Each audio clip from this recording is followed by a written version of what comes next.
नमस्कार, मैं संदीप भारतीय और आज हम आम आदमी पार्टी का एक जनसभा थी तो हम वहाँ सेक्टर 24 में आए हुए थे।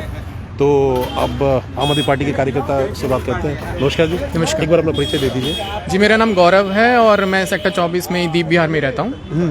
तो अभी जैसे एक जो जनसभा थी एक बार पहले वो बताइए किसकी। सुशील गुप्ता जी अभी आए थे। जी, राज्यसभा सांसद सुशील गुप्ता जी आए थे और ये धर्मेंद्र जी के समर्थन में जो जनसभा रखी गई थी सेक्टर 24 के निवासियों के लिए स्पेसिफिकली, और उसमें हमारे पॉकेट के आसपास के जितने भी निवासी हैं उनसे समर्थन मांगा गया। और जो एमसीडी के आने वाले चुनाव हैं उसमें धर्मेंद्र जी वार्ड 27 बेगमपुर से जो प्रत्याशी हैं आम आदमी पार्टी के, उनके लिए समर्थन के लिए उन्होंने तो आपको लगता है कि जैसे धर्मेंद्र जी अभी पार्षद है वो, ठीक है सर, और मास्टर जी हैं जय भगवान वो बीजेपी से खड़े हुए हैं, सोनू तोमर कांग्रेस पार्टी से है, तो आपको आश्वस्त है कि आम आदमी पार्टी ही जीतेगी चुनाव? जी जी बिल्कुल। ये मतलब इस वार्ड की बात नहीं है, पूरी दिल्ली, एक तो आपको पता है कि एमसीडी के चुनाव इन्होंने पहले तो लेट करा दिए 6-8 महीने, और तब से ही दिल्ली की पूरी जनता उन्होंने देखा है 15 साल एक एमसीडी का बीजेपी का और एक 7 साल का शासन देखा है आम आदमी पार्टी का। तो इस बात का जो फर्क है वो जनता अच्छी तरह से समझती है। जनता तैयार बैठी है जी आम आदमी पार्टी को वोट देने के लिए, आम आदमी पार्टी को बिल्कुल।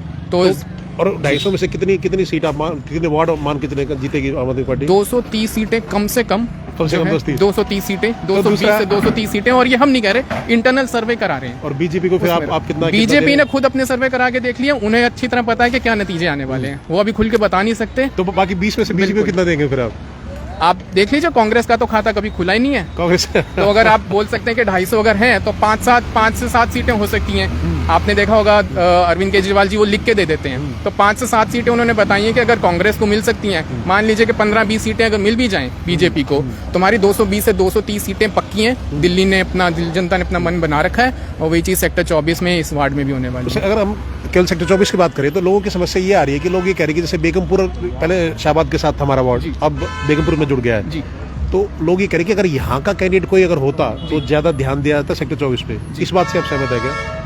देखिए, जो धर्मेंद्र जी हैं अपने वार्ड में, क्योंकि ये अभी दोबारा से जब परमिशन हुई तो फिर उसके बाद ये वाला क्षेत्र अभी बेगमपुर में आ गए, लेकिन बेगमपुर से ही पार्षद रहे हैं धर्मेंद्र जी पहले भी। अपने वार्ड में इन्होंने इतने काम किए, इस समय भी अगर आप देखें लगभग 400 करोड़ से ज्यादा के काम ऑलरेडी हो रहे हैं उनके क्षेत्र में। हालांकि ज्यादा अनऑथराइज्ड इलाका आता है, लेकिन उसके बावजूद गलियां, नालियां, सीवर, सीसीटीवी कैमरे लगने की बात हो, वाईफाई लगने की बात हो, तो लगभग सारे काम जो दिल्ली सरकार के थे उन्होंने अपने क्षेत्र में करवाए हैं। तो जाहिर सी बात है उनको मौका मिला है सेक्टर 24 जब इस वार्ड में दोबारा से आ गया है, तो उनके लिए भी एक अपॉर्चुनिटी है, एक सेक्टर 24 के निवासियों के लिए भी अपॉर्चुनिटी है धर्मेंद्र जी को वापस से पार्षद बनाया जाए और सेक्टर में भी जो काम रुके हुए हैं उनको भी अच्छी तरह से कंटिन्यू कराया जाए। लेकिन लोग कह रहे हैं भाई ये टक्कर बड़ी कड़ी टक्कर होने वाली है, क्योंकि 2 बार के पार्षद मास्टर जी रह चुके हैं बीजेपी वाले जी, और पिछली बार अगर आप कहेंगे तो अभी जो धर्मेंद्र जी है वो पार्षद है बेगमपुर से जी, तो टक्कर इतनी आसान नहीं होगी। तो आपको क्या लगता है, आश्वस्त है कि जीत? पूरे आश्वस्त हैं, लेकिन आपने हमारा भी रिकॉर्ड देखा है, बीजेपी के बड़े से बड़े नेता हों जिन्होंने 4 बार 5 बार के भी चुनाव अगर जीते हों, उनको भी हराया है। ना सिर्फ यहाँ पर, आपने पंजाब में भी देखा है, दिल्ली में भी देखा है, विधानसभा के चुनाव में भी देखा है। तो वही चीज दोबारा होने वाली है, आप ये समझ लीजिए। हो सकता है कि दिलचस्प एक जिसको कहते हैं ना कि मैच बड़ा है तो दिलचस्प होना चाहिए, लेकिन मैं आपको आश्वस्त ला रहा हूँ और जनता ने अपना मन बना रखा है, भारी से भारी मतों के साथ धर्मेंद्र जी ही जीतेंगे। धर्मेंद्र जी जीतेंगे, आप ये मान के चल रहे हैं? बिल्कुल बिल्कुल। और जैसे ये आम आदमी पार्टी कह रही है कि जो कूड़े के पहाड़ है, 3 कूड़े के पहाड़ है, तो ये भी इसको जैसे कि ये मुद्दा है, आप ये कहते हैं सफाई, अगर सफाई नहीं, एमसीडी 15 साल से बीजेपी थी एमसीडी जी 15 साल से एमसीडी ने सिर्फ कूड़ा ही कूड़ा करके रखा है दिल्ली में, कूड़े के पहाड़ बनाए हैं। इसके अलावा जो एक मेन काम होता है साफ सफाई का, उसके नाम पे जीरो है बीजेपी, जीरो। 15 साल आप कह रहे हैं कि ये मूल जो सुविधा है ये नहीं दी है सबसे, बिल्कुल एमसीडी का और ज्यादा, और 1 लाख करोड़ रुपए का बजट अभी तक दिल्ली सरकार ने एमसीडी को दिया, उसका क्या किया इन्होंने? जो कर्मचारियों को वेतन देना चाहिए था वो भी नहीं दे पा रहे, वो बेचारे हड़ताल पे बैठे रहते हैं। उनके अंदर भी यही है कि चलो कभी दिल्ली एक बार आएगी आम आदमी पार्टी की सरकार एमसीडी में भी, तो उनका भी कुछ भला होगा, रेडी पटरी वालों का कुछ भला होगा, व्यापारियों का कुछ भला होगा। साफ सफाई के नाम पे इन्होंने कुछ नहीं किया। तो ये सारी चीजें हैं जो मूलभूत जो समस्याएं हैं उन सब का निवारण होगा।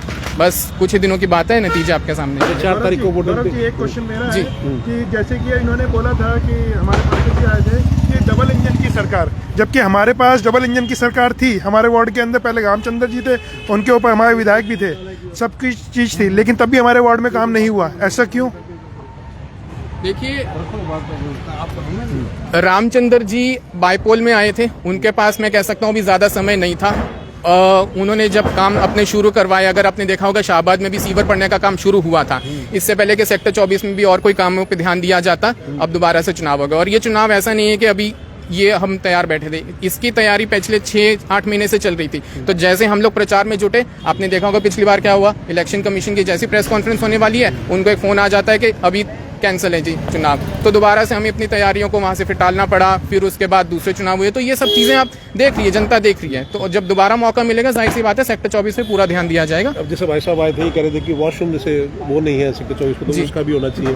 बिल्कुल तो बिल्कुल, धर्मेंद्र जी आते हैं, धर्मेंद्र जी के, हाँ जी बिल्कुल, धर्मेंद्र जी के साथ हर एक पॉकेट में इधर उधर जाके जो भी लोकल इश्यूज जो होते हैं वो लोकल जनता ही बता सकती है। एक मतलब जनता का नुमाइंदा हो सकता है कि एक वार्ड में हो या विधायक जी से पूछा जाए, उनको सारे इश्यूज ना पता हो, लेकिन अगर आप जब पॉकेट में जाके आरडब्ल्यू के साथ मीटिंग करते हैं, जनता लोगों के साथ बैठ के बात करते हैं, तो वो अपने इश्यूज बताते हैं कि हमारे पॉकेट में ये इश्यूज है, हमारे पार्क में सुविधा नहीं है। मैं आपको अपना अनुभव बताता हूँ। मैं 13 पॉकेट में रहता था पहले, मैं नाम नहीं लेना चाहूंगा, लेकिन जो हमारे पहले पार्षद रहे हैं, कुछ टाइम पहले की बात है, वो बीजेपी से थे पहले। तो उनको जब मैंने बोला कि हमारे पार्क में साफ सफाई करा दी जाए, 4 दीवारी बना दी जाए, पहले तो 4 दीवारी भी नहीं थी, टूटी फूटी थी, कोई मतलब ऐसा पार्क था जिसमें कोई अंदर जाना ही नहीं चाहेगा। तो फिर उस पार्क का क्या काम है जब कोई अंदर जा ही नहीं रहा? तो कुत्ते घूम रहे हैं, गाय घूम रही है, तो बस ये हालत थी, ना घास ना पेड़ ना